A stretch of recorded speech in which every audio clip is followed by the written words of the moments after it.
नमस्कार दोस्तों, आपके अपने YouTube चैनल केएल कॉम्पिटिटिव में मैं लोकेश तिवारी आप सभी का हार्दिक अभिनंदन करता हूं। दोस्तों, आज हम चर्चा करेंगे अभी हाल ही में हुए 5 राज्यों के विधानसभा चुनाव के परिणाम के संदर्भ में। दोस्तों, हालांकि जैसा कि आप जानते हैं कि किसी भी पार्टी के द्वारा अपनी सरकार को गठित करने के लिए उस राज्य विधायिका या व्यवस्थापिका में अपनी सरकार को बनाने के लिए किसी भी पार्टी के द्वारा न्यूनतम 50% प्लस 1 सीटों का होना जरूरी है।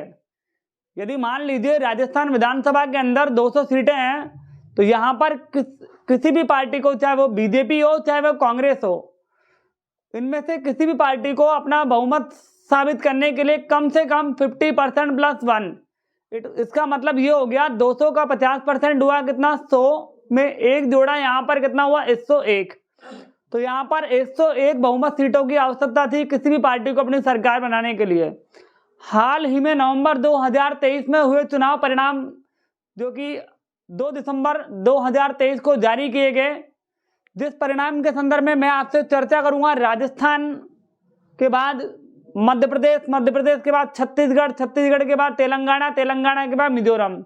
हाल ही में इन 5 राज्यों के चुनाव केंद्रीय चुनाव आयोग द्वारा करवाए गए। अगर मैं राजस्थान के संदर्भ में बात करूं तो राजस्थान के चुनाव मुख्य निर्वाचन अधिकारी श्री प्रवीण गुप्ता के नेतृत्व में संपन्न हुए भी हाल ही में। अगर मैं बात करूं कुल विधानसभा सीटों की, यहाँ पर प्रत्येक राज्यों के अंदर, राजस्थान के अंदर कुल विधानसभा सीटों की संख्या जैसा कि आप जानते हैं कितनी है, 200। मध्य प्रदेश में कुल विधानसभा सीटों की संख्या आपको पता होगा यहाँ पर कितनी है, 230। छत्तीसगढ़ में विधानसभा सीटों की संख्या यहाँ पर कितनी है,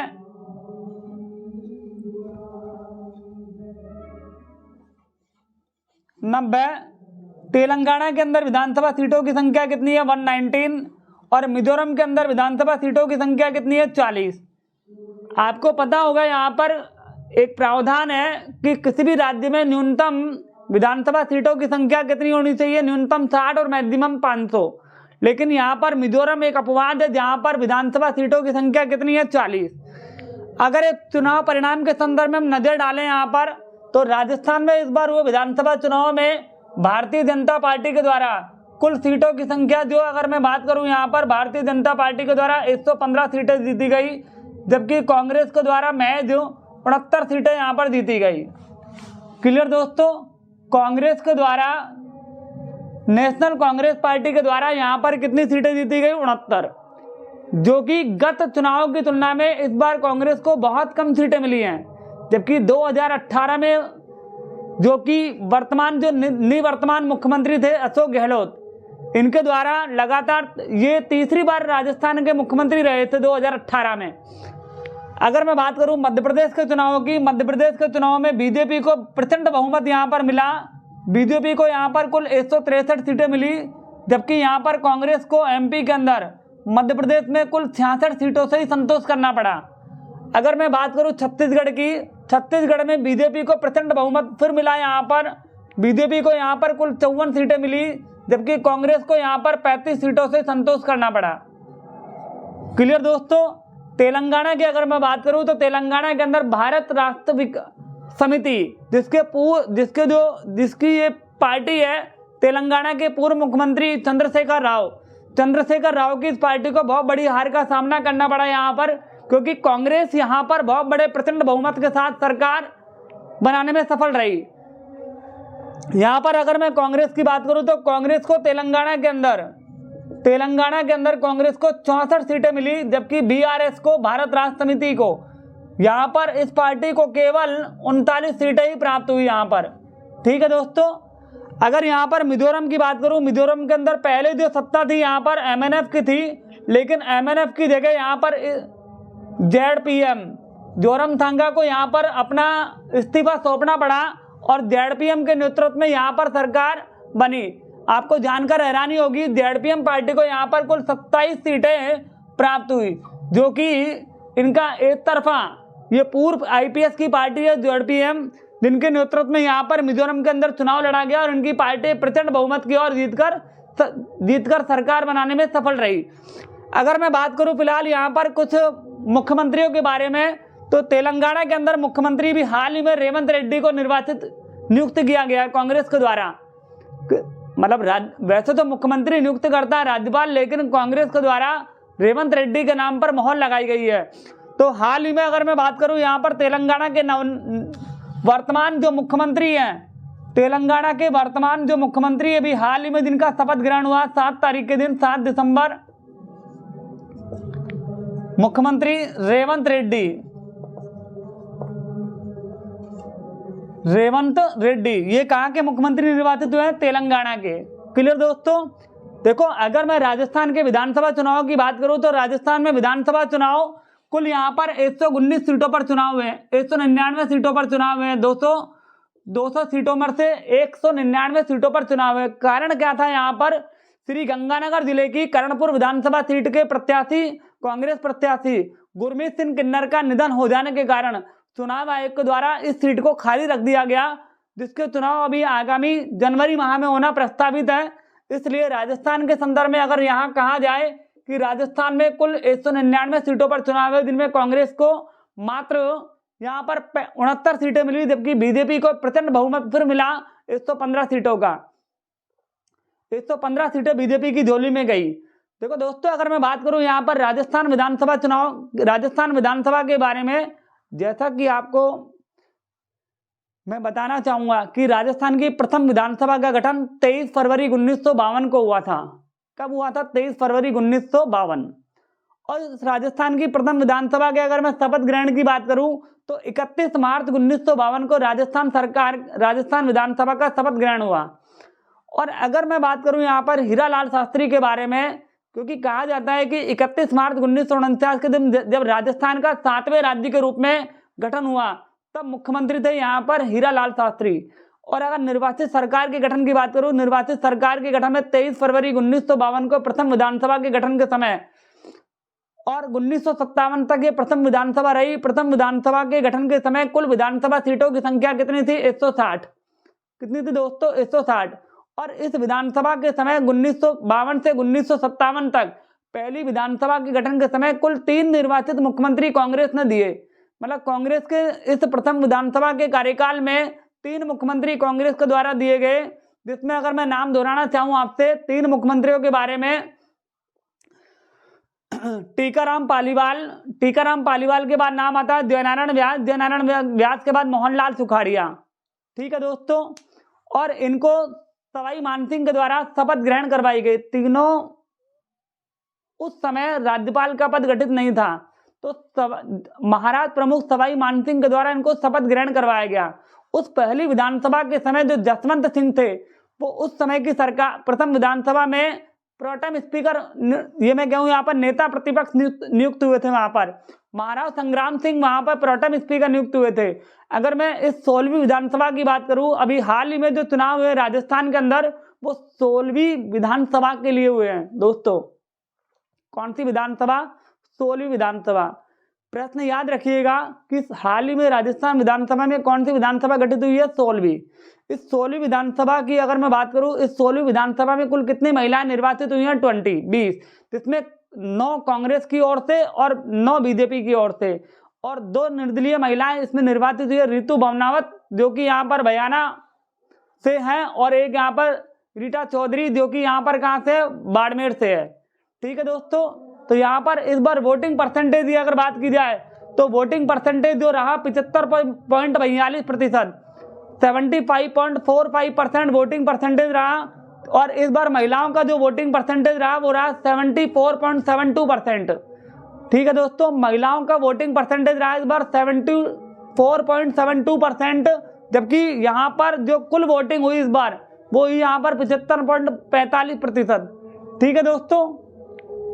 और राजस्थान विधानसभा सीटों के अंदर कुल सीटों पर चुनाव हुए 200 सीटों पर। 200 सीटों में से 199 सीटों पर चुनाव हुए, जिसमें से 115 सीटें भारतीय जनता पार्टी और कांग्रेस के द्वारा 69 सीटों पर विजय पाई गई। कुल 20 महिलाएं इसमें निर्वाचित होकर पहुंची। 20 महिलाओं के द्वारा इसमें कुल 20 महिलाएं इस 16वीं विधानसभा में निर्वाचित होकर पहुंची हैं। और यहाँ अगर बात करें इस संदर्भ में, तो यहाँ पर आप देख रहे हैं कि यहाँ पर इस विधानसभा के अंदर एक सीट जो खाली रही वो रही करणपुर विधानसभा क्षेत्र, श्री गंगानगर जिले की करणपुर विधानसभा। क्लियर दोस्तों। मध्य प्रदेश में भारतीय जनता पार्टी को 163 सीटें, जबकि कांग्रेस को यहां पर कितनी सीटों संतुष्ट करना पड़ा, 66 सीटों से।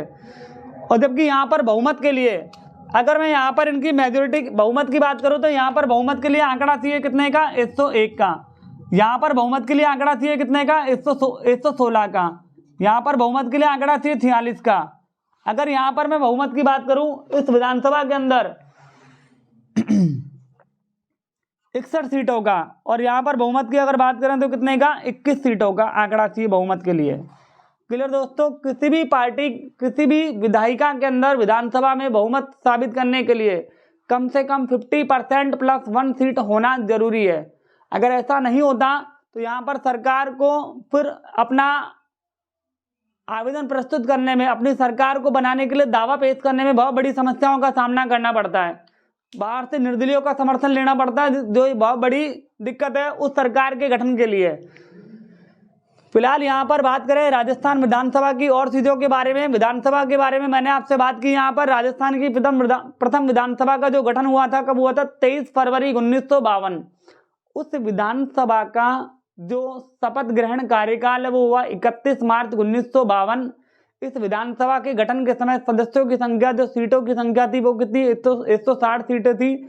दूसरी और तीसरी विधानसभा में सीटों की संख्या बढ़कर के यहाँ पर कितनी हो जाती है, 176, और चौथी और पांचवी में ये 176 से बढ़ के हो जाती है 184।